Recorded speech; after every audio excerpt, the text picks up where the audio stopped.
The early inspiration for Bernard the Buzzard Bag was that my husband and we lived, I still live, in a rural area outside of central Wisconsin. And so we have to drive into town for groceries and gas and that kind of thing. And then one particular summer, as we were driving, we were noticing that there were a lot of buzzards, just beautiful buzzards, feasting on the dead raccoons and the rabbits and stuff on our roadside. And we really enjoyed driving to town and coming up close to those buzzards, and then they'd fly away with their big, beautiful wings. And we just thought they were marvelous. And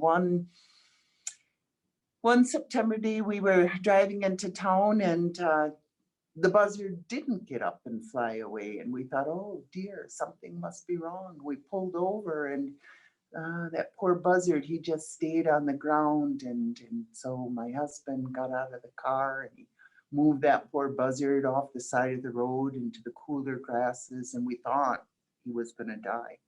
We went into town for groceries and we came back, and we thought we'd stop and take a look at that dead buzzard. And as we pulled over, he flapped one wing, and I told my Mike to get out, and actually what I said was put him out of his misery. And Mike got out of the car and he said that bird looked up at him with one eye, flapped one wing, and he couldn't do the deed. So what we did instead was we called a raptor recovery center. We put Bernard in the back of the car. We drove him 100 miles and we delivered him to REGI, Reggie, the recovery center. And unfortunately, Bernard did not survive the weekend. Internal injuries from a car is what they figured. But I never really forgot about Bernard.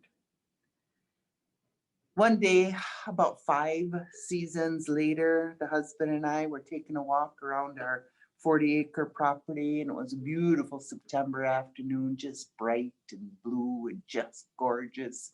I looked up in the sky, and it was one of those days where the sun is out, but the moon's out at the same time in the middle of the day. And in between that sun and that moon, there was this amazing buzzard flying around, and I immediately remembered Bernard. And I thought to myself, I guess that's Bernard, and he wants me to beat him. So I remembered the tradition about the story about how the birds got their feathers.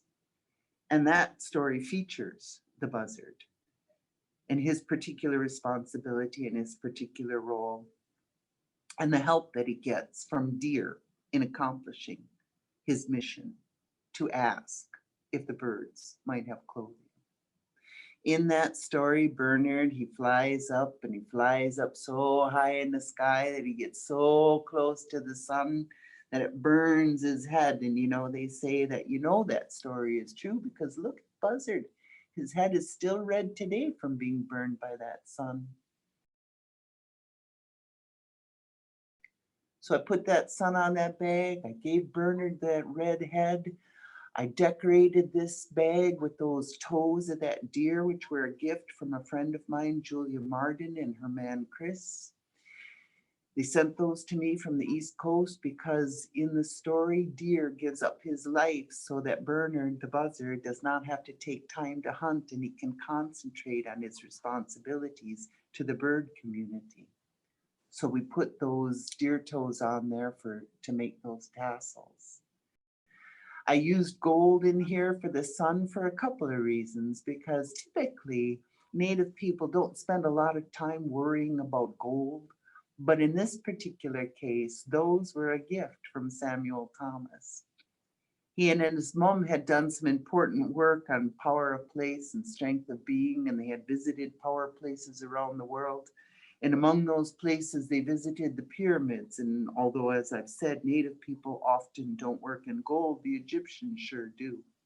And so the work that Sam and his mom were inspired to do out of that trip to Egypt included golden beads. And when Sam came back, he handed me a handful of these 14-karat gold beads. And he said, well, maybe someday you'll do something nice. Who knows? So he gave me those beads. I hung on to them for 6 or 8 years. And the story of Bernard the Buzzard and that beautiful sun up in the sky, our elder brother, the sun, I thought that's the perfect use for these golden beads. You had asked me earlier, Gwen, how I make the choices for color, and I had said that I don't. And this is a perfect example of that. I don't choose that Bernard is a black buzzard. He is a black buzzard. I know, though, from looking at a black buzzard, that there are a lot of different kinds of black in his wings and his feathers and his body. And so I used 6 different kinds of black beads in his body to execute the reality of the differences of black in the feathers of a buzzard. I used red because his head is red. I used black because those are the right colors. I used gold. I outlined him in gold because the elder brother, the sun, shines on him. I don't make these choices. The tradition makes these choices. My job is to try to understand the tradition as well as I can so that I don't make mistakes, so that in 200 years, when somebody comes to your museum and visits with Bernard, I've given him everything he needs to convey his tradition to whatever audience comes to have a conversation with him.